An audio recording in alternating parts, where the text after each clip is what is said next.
All right, hey y'all, and welcome back to our channel. Welcome back to our channel. This is my husband Sampa, and I am Sade, and we are married, living in Nigeria. And we decided to do a video so that you guys can get to know us a bit more. So we're going to be asking some questions to one another and allowing y'all to enjoy. Yeah. So please stay tuned. Subscribe to our YouTube channel. If you're new here, please subscribe. Please. Subscribe, yes. You know, also, I was going to say, our audience is very diverse. So we have people from different nationalities subscribing to our channel and watching our videos. So we just want to say a warm hello and welcome to you all. And hopefully love unites us all. So, yeah.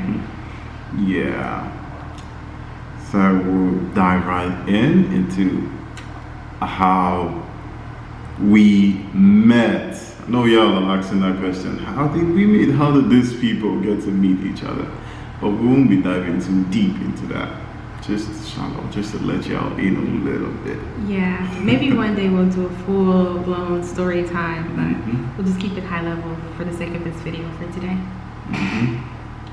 So the first question here says, what were your first impression of each other? You go first. When we met, our first impression. You know, when we met, when I picked you up from the airport, my heart was racing real quick, like it was on. It was on high. It was running so fast, and I wasn't thinking like she was. It was, I don't know how to explain the building style just to get it in. So I had seen her working. She was probably searching her phone trying to reach me, and I'd seen her up there coming down. Yeah.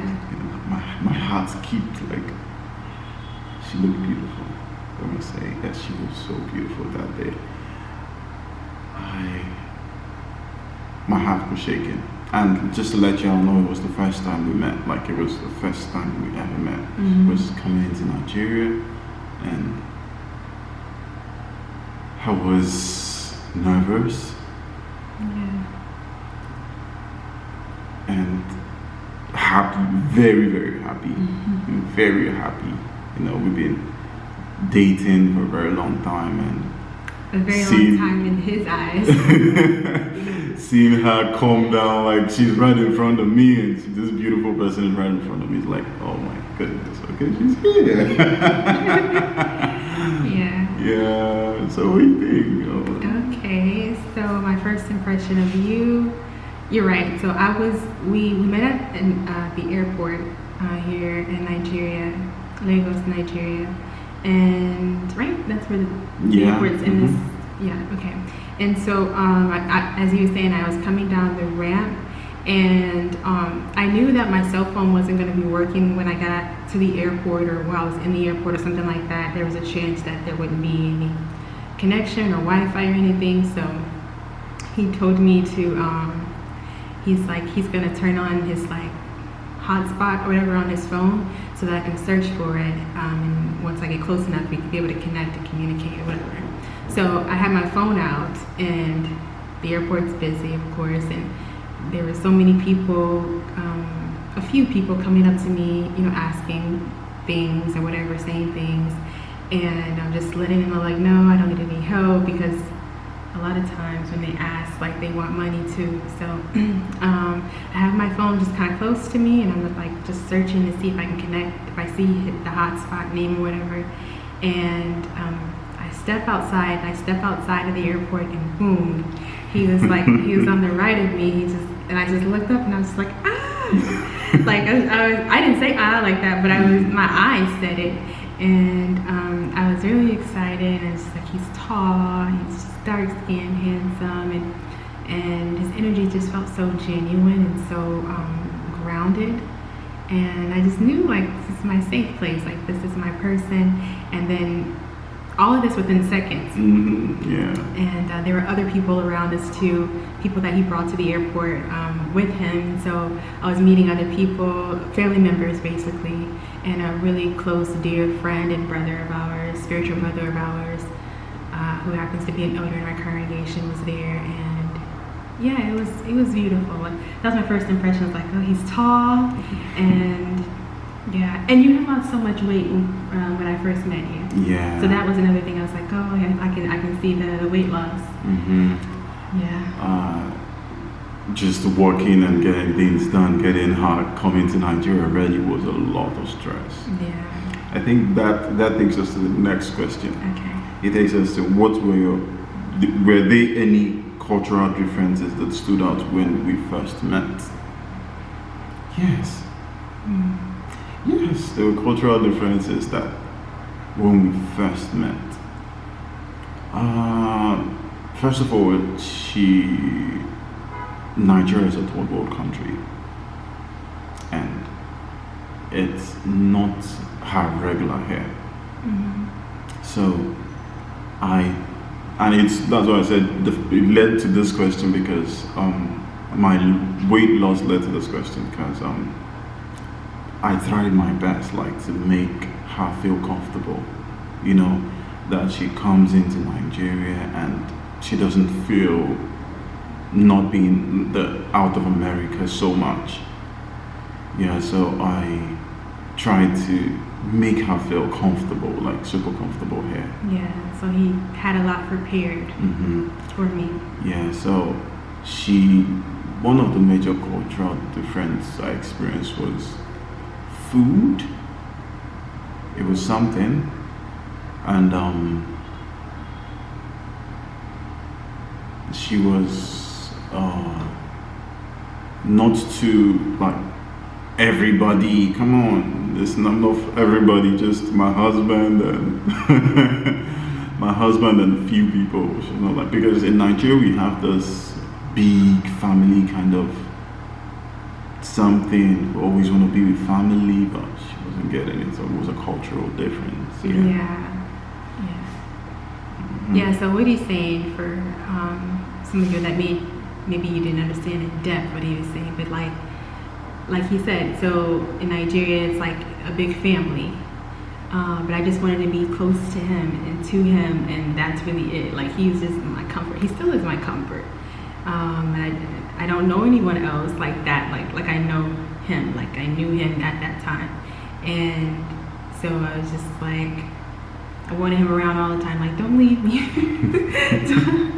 Don't leave me to go to the bathroom, don't leave me to do anything. I want to be close to you at all times. So yeah, so, and he wasn't used to that.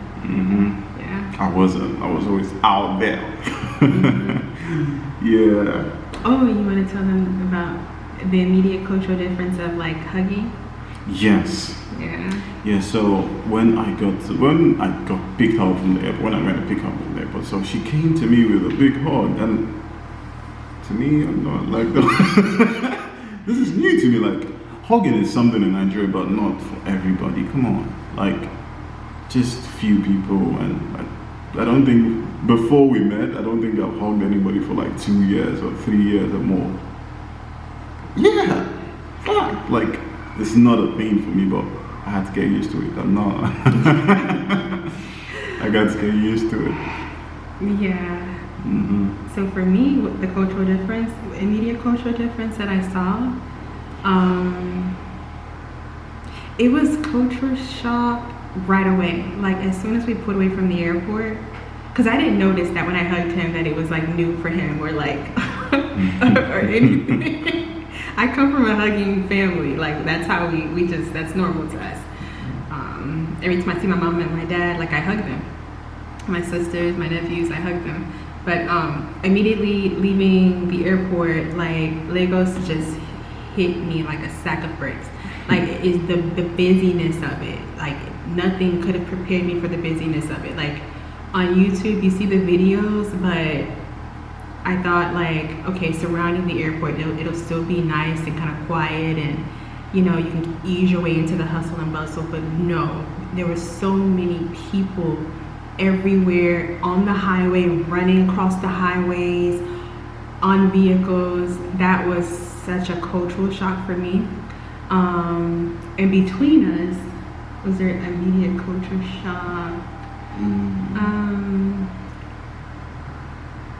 Not with, like, for me, not between he and I, but so many people wanted to come and say hi and greet me and welcome me when I got here. So many people.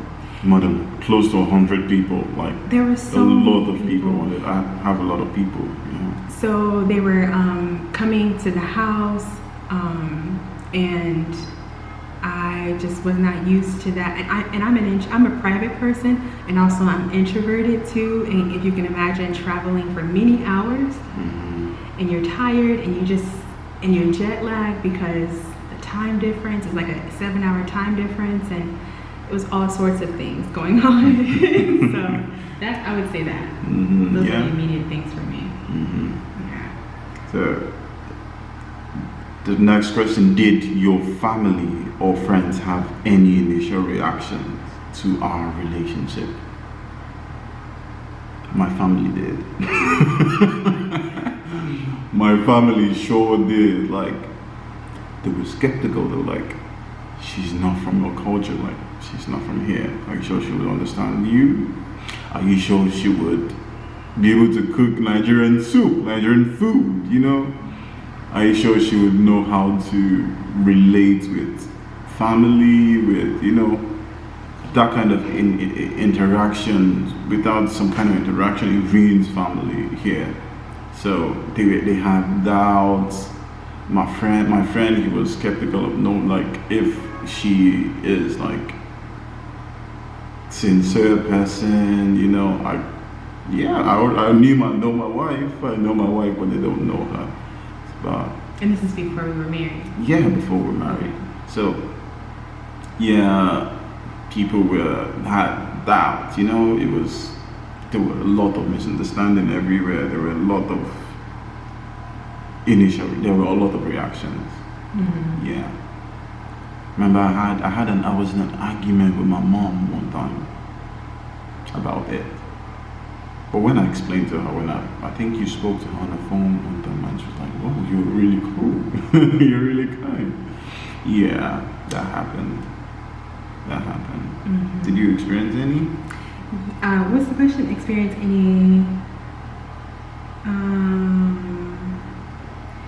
Any initial reactions from your family and friends? Yeah, of course, because you know, people have all sorts of fears, and rightfully so. You know, when you think about dating long distance, first of all, and not only long distance, but internationally, like long distance dating, there's personal fears, and there's fears outside of the relationship that people will project onto you as they learn that you are in a long distance relationship. No matter what phase of the relationship you're in, people are just gonna be people, and there's fear associated with it. So there was a lot of fear, but even before we started dating, I had sent my mom a picture of him. And because my whole thing was like, you know, from prior relationships, that were unsuccessful, my parents didn't want to see me hurt. You know, they never want to see me hurt. And my family either, they never want to see me hurt. They know that I'm very soft-hearted, even though I mean business, but I'm very soft-hearted. And I'm a genuine person, and that's really rare in this world. And so but I sent my mom a picture, and I was like, what vibe do you get from this guy? Because, you know, I'm like, if my mom doesn't like him, then it's a no, it's an immediate no. And she's like, I sense that he's genuine. I was like, okay. Because if she said anything negative, it would have been a no. So, yeah, and then we started dating, and of course, and they were just wanting to make sure that I had my wits still about me. Like, just keep your eyes open, shine your eyes, as they say here. Yeah. You know, keep your eyes open, and just making sure that I'm okay and that I'll be okay, you know. So, yeah, there were definitely, people had some initial fears. Yeah. And especially with people knowing the kind of things that come out of Africa, of Nigeria to be precise. Yeah. You know, it was a challenge. I understood it totally. Like I know what what Nigerian is known for out there. You know, it was a challenge. I understood. You understand? So I just had to just help her go through it, like understand it. You know, not forcing her into it, but just letting her understand it. Yeah. So it was. Yeah, because like for instance, and then I understood your people's point of view too, because what people don't know, like, okay, because a lot of Americans aren't really privy to this information. For instance, from his point of view, people view Americans as like, we don't really have morals. You know what I mean? Like, we're kind of wild. We just kind of like, as a country, like the divorce rate and the promiscuity or whatever, being promiscuous and stuff like that. And so, and Nigerians are very cultured and believe in like there's no such thing as a divorce unless someone cheats or something like that. But in many cases, even if a person cheats, they choose to stay, and it's a lifelong commitment. Yeah. And so his people have concerns like, what if she just ups and says she wants a divorce and she just leaves? And my people had concerns because people think Nigerians are scammers, and a lot of people are wicked and crooked people. That does exist. But at the end of the day, we're individuals, and we're two genuine individuals. Yeah. So, yeah. So the next question. Can you recall a time when we misunderstood each other due to cultural difference? Yes, I do.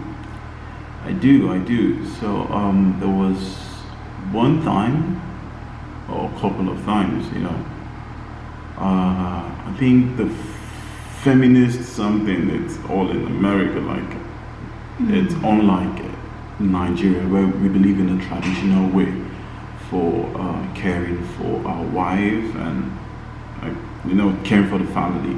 We believe a man just handles everything and like he goes out grind for the family. That's what I believe in. That's what I am taught, like to care, to take care of things, to take care of family, to make sure everyone is alright. I'm used to it, but my wife, she's used to, she's been single, so she's used to taking care of her things, doing her things, and handling stuff. And it was difficult because I'm now married to her, and I with my Nigerian African culture, I'm supposed to handle everything. I'm supposed to take care of my wife, but she wouldn't let me.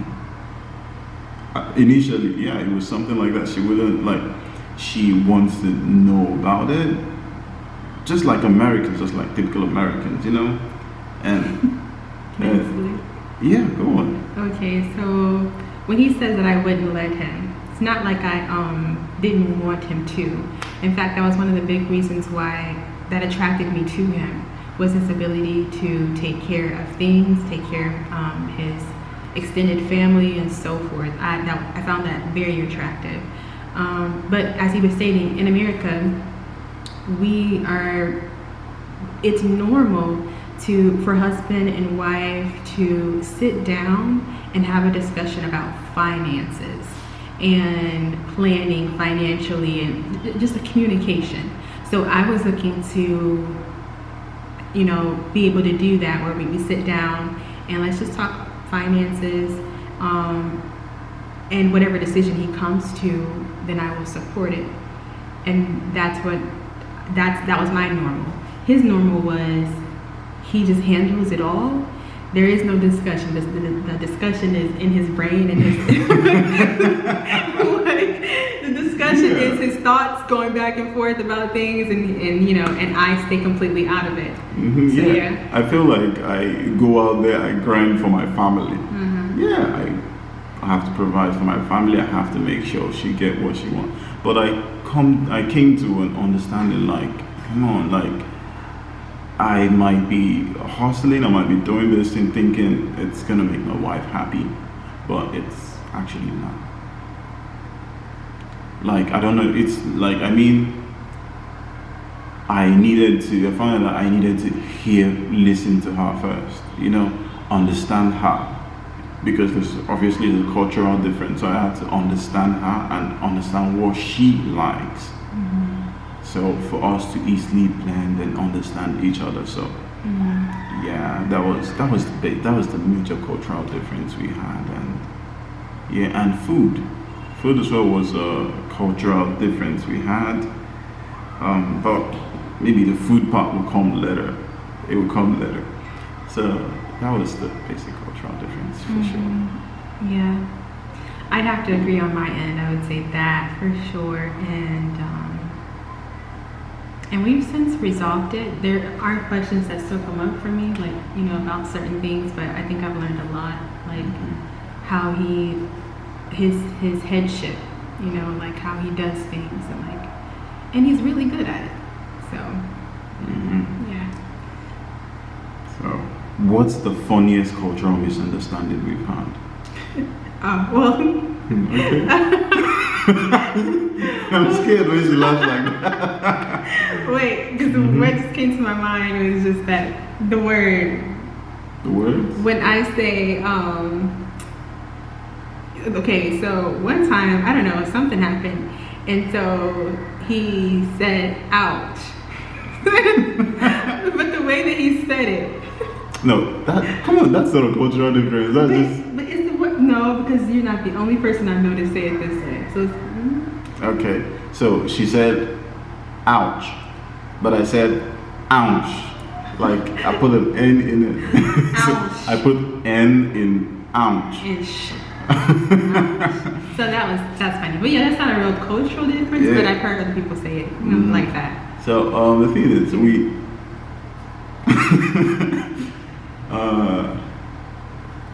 so English, it's our language, but it's not like our language. You understand? I'm Igbo, so there's a kind of tongue something in it, we twist our tongue for some things, and sound changes entirely.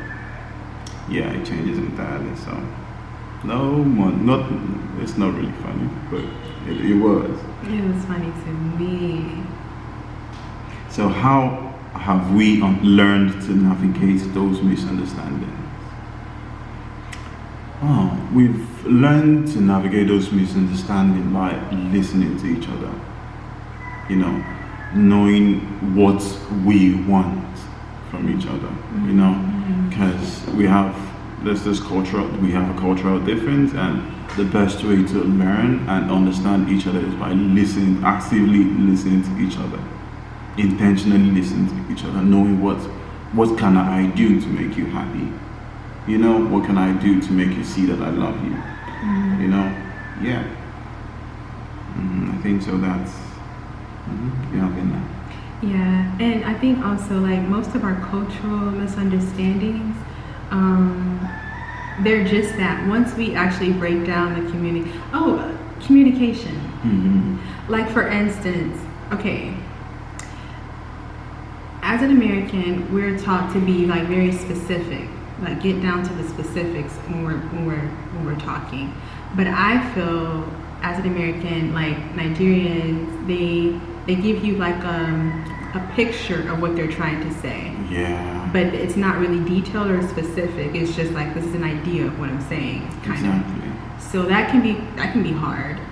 And so I'm like, if I'm communicating with my husband and he says something generally, and I'm like, okay, and let's pull it down a little bit so I can get more understanding, because I just like understanding. But that may be all he has to offer. Like, okay, well, that's just it. I explained it. I'm like, oh, okay. Yeah. Sometimes I have to, like, for Nigerians, we don't always have the exact words to describe something. Yeah. Or to describe a feeling or something, Yeah. So instead, we just try to paint you a picture of what we're feeling exactly. Try to try to make you understand it, because sometimes we cannot explain it. Yeah, express it. We cannot express it, so we just have to paint you a picture and keep explaining, and something or word can just we cannot put it together sometimes. Yeah. And so what was the question? Yeah, that was it. What was the question? The question was, how have you learned to navigate those misunderstandings?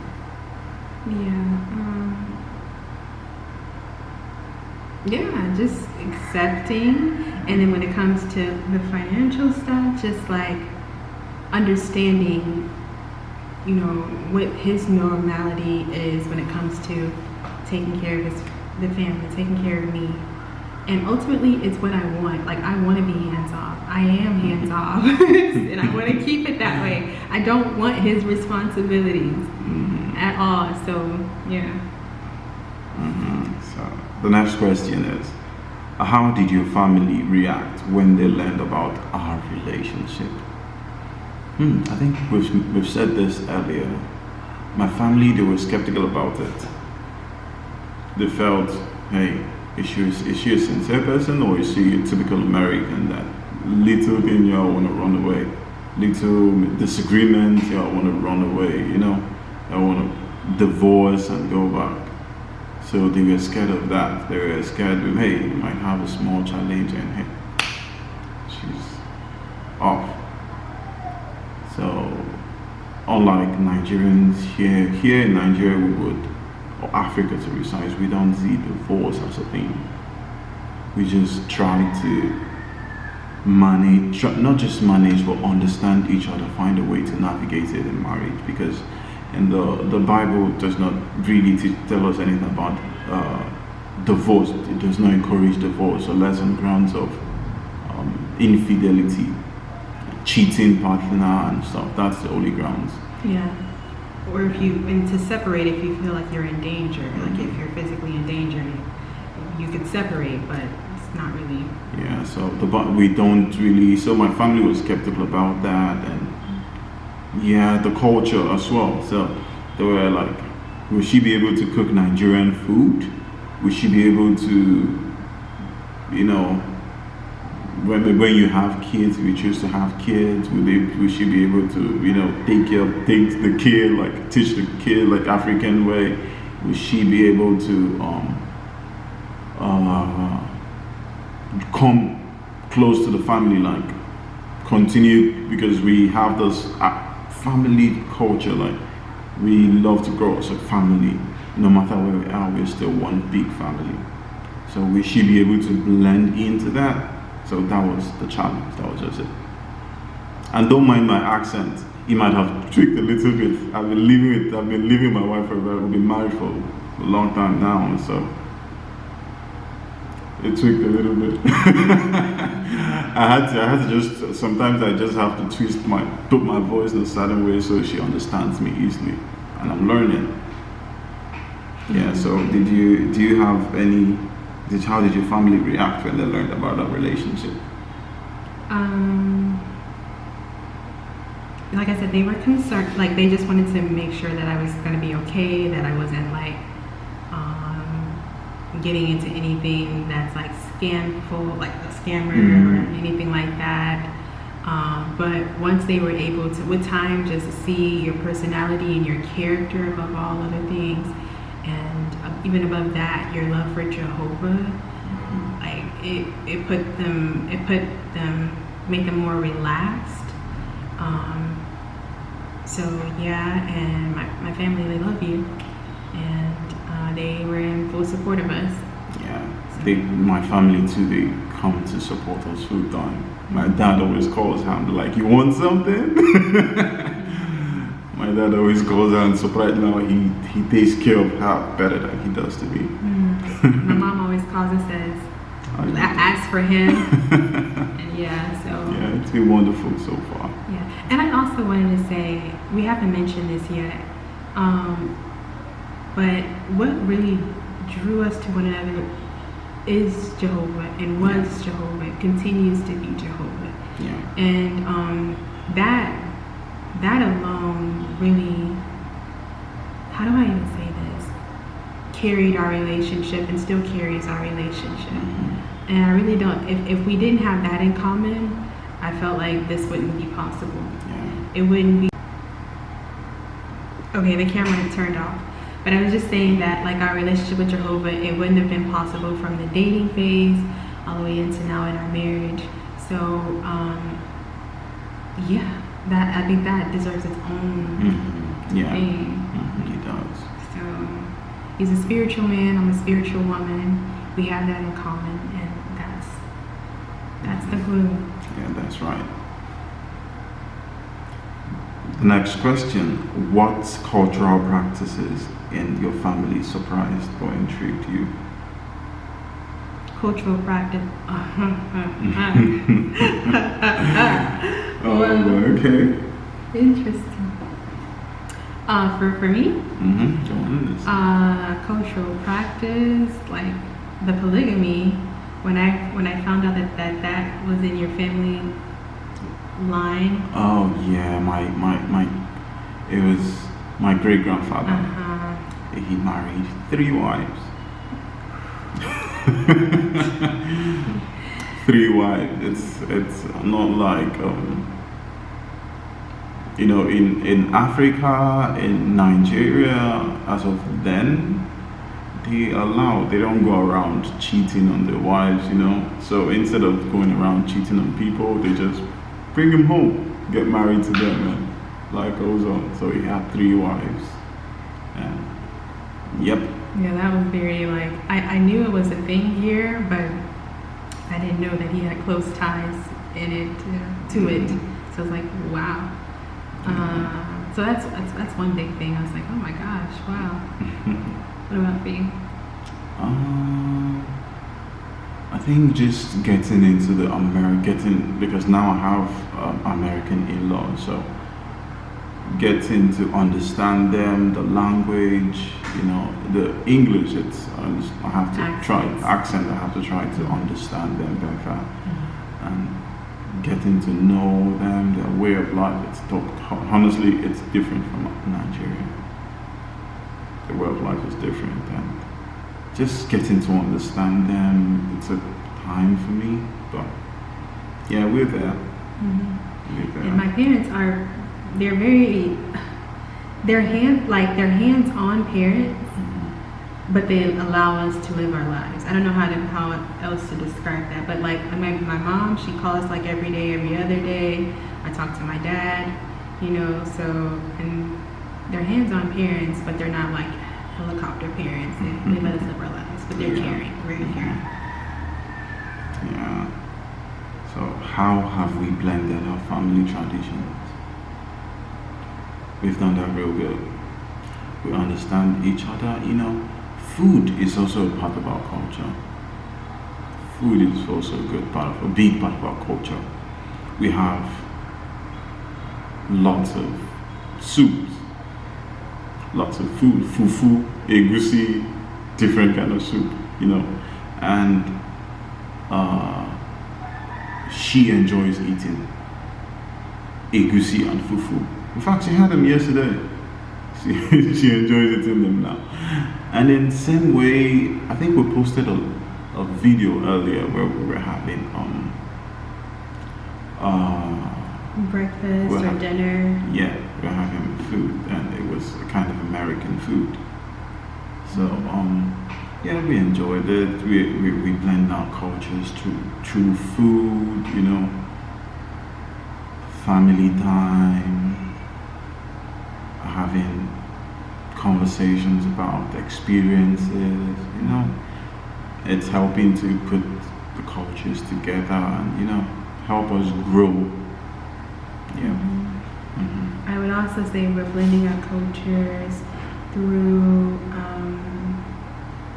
I just lost my thought just like that, but like through knowledge, like your understanding of life here, my understanding of life there, and merging them so that they make sense in our marriage, Also, we blend our cultures in the way that we dress. Sometimes I'll put on something traditional, Other times he may put on something that's more of like an American standard way of dressing. So we blend our cultures in that way as well. Yep. Language barriers. Have we ever had a funny or challenging moment because of language differences? Yes. Yes. She always laughs at me when I say something. It's like it's probably different from what it is, and to her it sounds funny, very funny. And I remember one time I was having a conversation with her dad, and no, I think with your family. I couldn't hear nothing. Like they were so fast, the accent was so deep. I was just but nothing, because they were going so fast I couldn't stop them, and I was like but gradually I started getting it, and now they're like I hear them clearly. Yeah, so it was something, and it was a nice experience too. Understanding them, understanding the accent. Now we talk like it's just fluid. Yeah, it happened. So I know you've had the concern about, sometime I was speaking Igbo, and you're like, what'd you say? You're like, what'd you say? So yeah, but I try to use English most times when we're together. Even if I'm conversing with someone else, I try to use English to get her into the conversation, not to get her lost. I try to use English. So yeah. Yeah, and I appreciate that a lot. And like something that I was not prepared for is others, like our friends and stuff, or associates, people we know, like they don't have as much grace. Like they think that like I'm supposed to know all these languages just immediately, like, so they don't give us like the grace that I think like we should have some grace. Because prior to coming here to meeting him, I hadn't heard of some of the languages, and so they're new to my ears. My ears are not trained to them at all. But sometimes people just come up to me and they just start talking Igbo or whatever, and I'm just like, what did you say? And then they get on to him like, you should be teaching her, and I'm like, I'm learning Pidgin now, so that's a start. Yeah, she's learning Pidgin. So it's gradually, she'll learn Igbo, gradually. And in the way that I'm learning these languages, he's learning how to speak American English, like with the American accent. I'm trying. So if y'all hear that in him, cut him some slack, okay? Because yes. So give me a comment if I'm trying, if I'm doing really good. Yes. The next question: how do we celebrate our cultures? Like, so basically, we don't celebrate. Not before now. Like we don't do cultural things. We're our faith does not advise us to. It does not encourage us to partake in cultural activities. Of course, I have family time. We go with family. We enjoy family time. We speak our language. We eat our traditional food. We enjoy everything that comes with the culture. But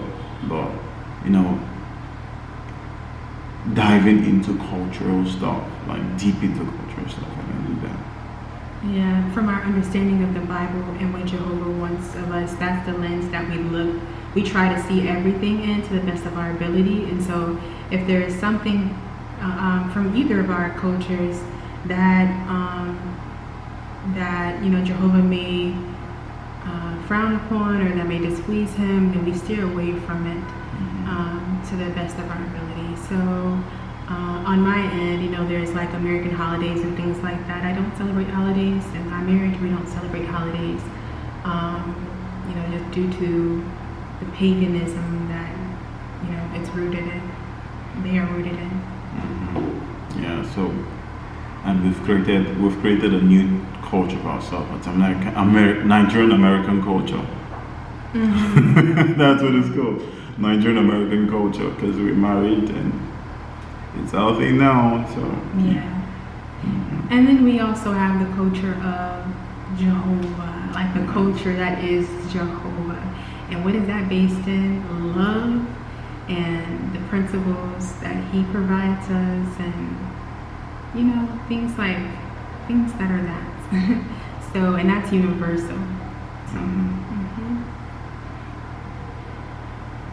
how do we plan to pass our cultures to our kids, if we have them?